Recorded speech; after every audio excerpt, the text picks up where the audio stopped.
ગુજરાતમાં ration card ધારકો માટે એક મહત્વપૂર્ણ સમાચાર આવ્યા છે। હવે 73 લાખ રેશન કાર્ડ ધારકો ઘરે બેઠા ઈ-કેવાયસી પ્રક્રિયા પૂર્ણ કરી શકશે। ઈ-કેવાયસીની પ્રક્રિયા રેશન કાર્ડ ધારકો માટે જરૂરી છે, જેથી તેઓ સરકારની વિવિધ સેવાઓ અને સબસિડીનો લાભ મેળવી શકે। ગાંધીનગર ન્યૂઝ। કેન્દ્ર સરકારના અન્ન અને જાહેર વિતરણ વિભાગ દ્વારા ગુજરાત સહિત તમામ રાજ્યના લાભાર્થીઓના જનસંખ્યાના રેશન કાર્ડને આધાર નંબર સાથે સીડ કરી સાચા અને તે જ વ્યક્તિના આધાર નંબરો સીડ થાય તે માટે 100% ઈ-કેવાયસી સમયમર્યાદામાં પૂર્ણ કરવા દેશવ્યાપી ઝુંબેશ હાથ ધરાઈ છે। આ ઝુંબેશમાં સહભાગી થઈને ઈ-કેવાયસી કરાવવા રેશન કાર્ડ ધરાવતા લાભાર્થીઓને અન્ન અને નાગરિક પુરવઠા વિભાગ દ્વારા અનુરોધ કરવામાં આવ્યો છે। વધુમાં યાદીમાં જણાવ્યા મુજબ રાજ્યમાં અત્યાર સુધીમાં 26.19 લાખ રેશન કાર્ડના 78.54 લાખ લાભાર્થીઓની ઈ-કેવાયસી વેરિફિકેશન પ્રક્રિયા સફળતાપૂર્વક પૂર્ણ કરવામાં આવી છે, જ્યારે બાકીના રેશન કાર્ડ લાભાર્થીઓની ઈ-કેવાયસી પ્રક્રિયા વહેલી તકે પૂર્ણ કરવાનું આયોજન હાથ ધરવામાં આવ્યું છે।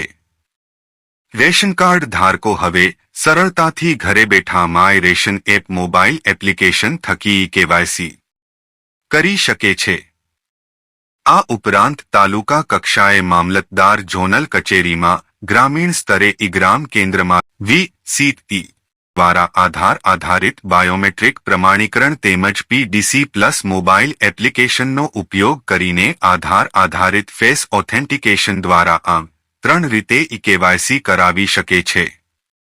ખાસ ઉલ્લેખનીય છે કે રેશન કાર્ડ ધારકે ઈ-કેવાયસી કરાવવા ration card number, mobile number તેમજ આધાર નંબરની માત્ર વિગતો આપવાથી જ ઈ-કેવાયસીની પ્રક્રિયા પૂર્ણ થઈ જાય છે, જ્યારે વિવિધ વ્યક્તિગત પુરાવાની નકલો, ઝેરોક્ષ કોપી કે બેંક એકાઉન્ટની વિગતો આપવાની જરૂર નથી।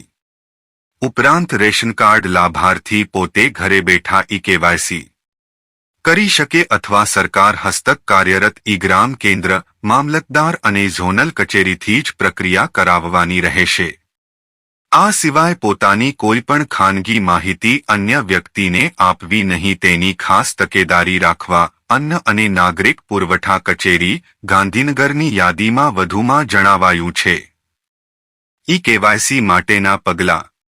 Online portal. તમારે ગુજરાત સરકારના ખાદ્ય અને નાગરિક પુરવઠા વિભાગના પોર્ટલ પર જવું પડશે। Login registration. તમારી આઈડી બનાવીને લોગિન કરો અથવા પહેલાથી ઓપન આઈડી છે તો લોગિન કરો। રેશન કાર્ડ પસંદ કરો। તમારા રેશન કાર્ડની વિગતો દાખલ કરો અને તે પસંદ કરો। આધાર કાર્ડ સાથે લિંક। તમારા આધાર કાર્ડ